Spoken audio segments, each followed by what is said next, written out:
Hello everyone, welcome back to Edible Abundance Homestead. I'm Ginger and today is June 14th. In today's video, I'm going to show you a few little things around the garden, and I also want to talk a little bit about how we've been using our harvest. So today I'm over here by my herb box, which I've shown you before, and it's really full, and I'm usually not over here all that much. This area kind of gets left to itself. So I just wanted to quick show you what we've got going on here. So these, I tried starting some herbs from seeds inside. For the most part, that didn't go so well. They just didn't transfer well. They were falling over. They didn't harden off very well. I probably should have started hardening them off sooner than I did. So this is primarily just from seeds that I tossed out here. I did try to transplant some things out here, but like I said, I don't think any of the transplants survived. So over here we have, this is thyme. Back there is sage. Over here we have cilantro. Here we have rosemary. This is a rosemary, and there are a couple of rosemaries. Rosemary just didn't do very well for me. And at one point there were more of them up, but they must have died. We've had a lot. It's been kind of wet. We've had a fair bit of rain, so I don't know if that's what's done it or what happened with the rosemary. And last and least, mint. There's not a single mint plant here. I planted so many mint seeds. Mint's a weed. It spreads like crazy. People are tearing mint out when they put it in the wrong place and it spreads. I can't grow it. I don't know why. So anyway, so there's like a couple weeds back there instead of mint. Anyway, so I have a friend who has mint that's taking over. So she's going to let me come dig some of it up, and I'm going to try to transplant some mint from her house into this box and see if that works. So I wanted to show you the herbs because that's one thing I've been doing a lot of lately. I've been drying a lot of herbs. I actually still need to dry some thyme and some sage. Those two I haven't gotten to yet. I'm trying to dry some cilantro right now. I feel like cilantro isn't something that gets dried a lot, but we're going to give it a try. We're going to see how it goes. This cilantro also, we had some, I made tortillas the other day and we had some like enchiladas and quesadillas, and so I like to add some fresh cilantro to that. So I came out here and snipped a few off, and it was delicious.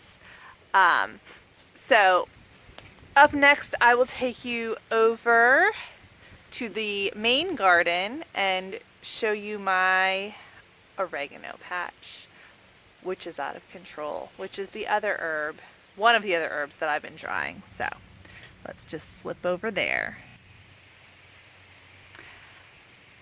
So here's my oregano patch. As you can see over here, I've chopped it down. I've dried 3 pints of oregano. And look at all this.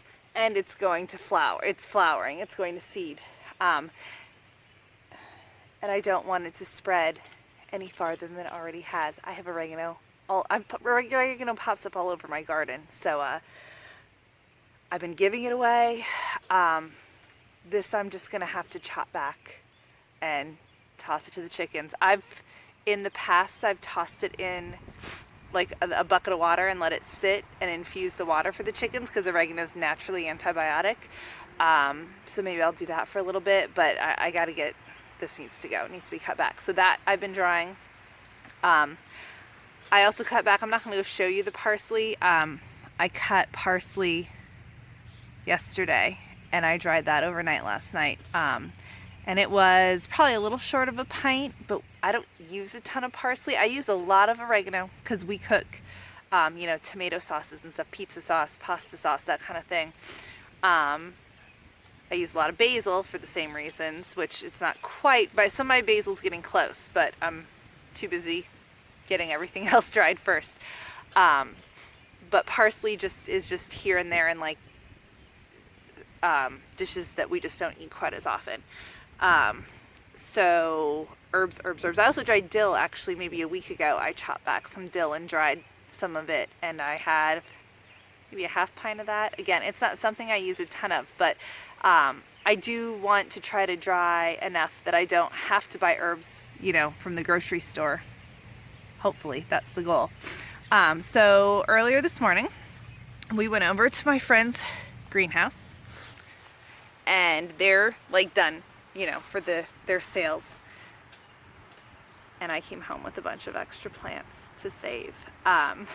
So my kids picked out flowers. And as you can see, I have some more of those big giant marigolds, which I don't really need. Some petunias, some, I don't even know what all they picked. They just, you know, they picked pretty flowers. So some of these will go into their little flower box that they have in the yard. And some of them will probably go in my garden. I'm not sure where, but we'll see. The flowers look in fairly good shape. The tomatoes, here, we'll back up here some more. As you can see, those are Roma tomatoes, and then those are a couple different types of cherry tomatoes, and then there are some nasturtiums, and there are 3 eggplants in there. And as you can see, they're getting into some pretty bad shape just from being in the pots for so long. That's why, you know, they're done for the season with their plant cells. Because if you're planting tomatoes, they should really be in. So I'm gonna see if I can't bring some life back to these. I noticed that I have a ton of space in between my tomatoes. Some of those spaces I filled by putting basil in, but I didn't have enough basil to fill all the spaces, and that would have been a lot of basil. So because I'm actually doing a decent job of keeping up on pruning this year, whereas normally I don't, I always want to and hope to, but then never do, I left enough space for the tomato plants to get kind of out of control if I didn't keep up on the pruning, but then I've kept up on the pruning, so I'm gonna see if I can't slip some of these plants in between my tomato plants. I've also done that with I had a couple of plants that I started and tried to give away, and I gave away a few, but not all of them. And I've slipped them in between, and because they're smaller and stunted from being in the pots, I think it's actually gonna work out well, because the huge tomato plant that I started earlier is, you know, growing like huge and gonna be producing, and hopefully about the time it starts winding down, the smaller ones that I planted a little later will hopefully be picking up the pace and ready to go. So we'll see how it works out. If it works, it works. If it doesn't, it doesn't. I always want more tomatoes. Some of those little ones had red tomatoes on them, and my toddler went through and like picked and ate all the little red tomatoes. So I was like, well, clearly we have to have a couple of those plants since he liked them so much. And they're teeny little tomatoes. I think they're called Candyland. And then the other cherry tomato is called Super Sweet, I think. And then just some regular Romas. Also, my Romas, a couple of my Romas didn't do great. So it's good to have some for backup here, and I'll stick them in. And then I have those 3 eggplants, one to replace the one that didn't make it when I transplanted it, and then we had such a bad eggplant year last year. I really want to try hard to make up for that this year, so a couple more. There'll be space for a couple more out there. And then the nasturtiums I am going to put on my smaller arch that I'm going to plant cucamelons on, and hopefully they'll help keep the pests away theoretically. We'll see how it goes. I need to get these planted like now, like today. And then I'm almost done weeding the melon patch.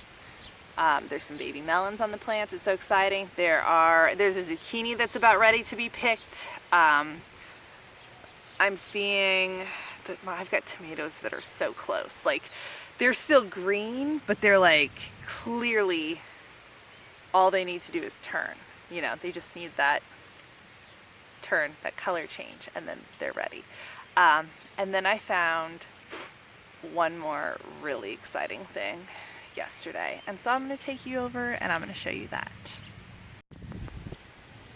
Okay, So this is my ground cherry plant, the one that survived the initial attempt to start ground cherry seeds. Over here is the second one that was ready, and I have maybe 4 more still in pots, not ready to be transplanted yet. I didn't even notice flowers on this guy, and the other day I was looking. And look at that. Of course, it's hard to see. There we go. Look at those. They are not ready, but they are very, very exciting. While I'm over here, I'll pop you up and you can see, look at my little corn growing. I need to plant bean seeds out here wherever I want to plant them soon, which means I need to figure out where I want to plant them. While we're looking this way, you can see my peas are starting to die back a bit, a couple of them. Still producing. We're getting meals off the, side dishes off the plants for sure, but definitely starting to wind down. My camera's kind of jumping, so. And one other thing I just noticed as I walked out here, we're gonna turn you around this way. Those are jalapenos right there that I planted out. Actually, I think my basil needs to start getting picked. This is the Genovese basil, and it's looking pretty full. And honestly, I'm thinking if we get some hot weather here, it might start trying to bolt.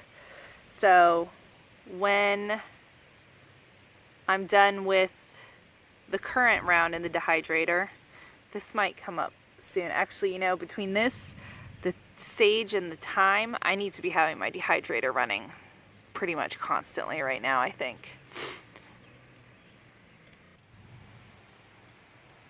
Since we're out here anyway, these are my blueberry cherry tomatoes that are pretty close to ready. They're you can see they're still green, they're not ready, but I feel like some nice hot sunny days will get us there. We've been getting rain every night, which is kind of nice because it means I don't have to water, but it's also keeping things a little bit cooler than I feel like is normal around here for this time of year. It seems like we didn't have a super wet spring, and so things that are ready dependent on those temperatures were ready a little early. I think the blueberries, we went and picked blueberries earlier this week. I feel like the blueberries were ready maybe a week earlier than last year, but now with these nights that are rainy and the temperature's been kept down a little bit, I feel like some of the summer things like tomatoes and even like my cucumbers and stuff, I feel like they're maybe just a little bit behind last year. But anyway, things are doing well and it's super exciting, and I am going to slip some more plants into my garden. Thank you so much for watching.